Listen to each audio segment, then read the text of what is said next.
Қазақстан Республикасы Конституциясының 20 жылдығы қарсаңында Қызылжар ауданы Рассвет ауылдық округінде Рассвет атты дүкен дәмхана ашылды. Тұрғындардың игілігіне тапсырылған дүкен мен дәмхананың салтанатты ашылу шарасына Қызылжар ауданы әкімінің орынбасары Жүнісов Берік қатысты.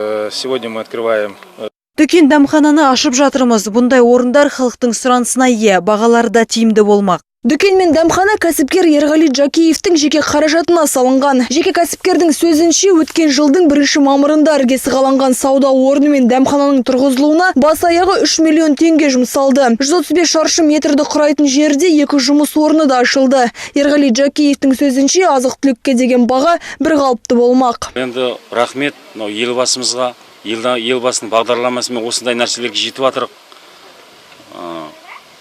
Дейміз, бір жағынан аудан әкіміне, екінші ауыл әкіміне өте үлкен рахмет. Құжаттар жайында, басқа жөнінде өте жәрдем берді. Жалпы Қызылжар ауданындағы Рассвет ауылдық округі дамыған елді мекендердің қатарында. Округ аумағындағы 4 ауылда 7 жауапкерлігі шектеулі серіктестік пен 22 кәсіпорын бар. Ауылымыз бойынша, округ бойынша енді мынау неге қарамай, дағдарысқа қарамай, енді жігіттер, индивидуальный предпринимательдер өздері өз жұмыстарын істеп жатыр.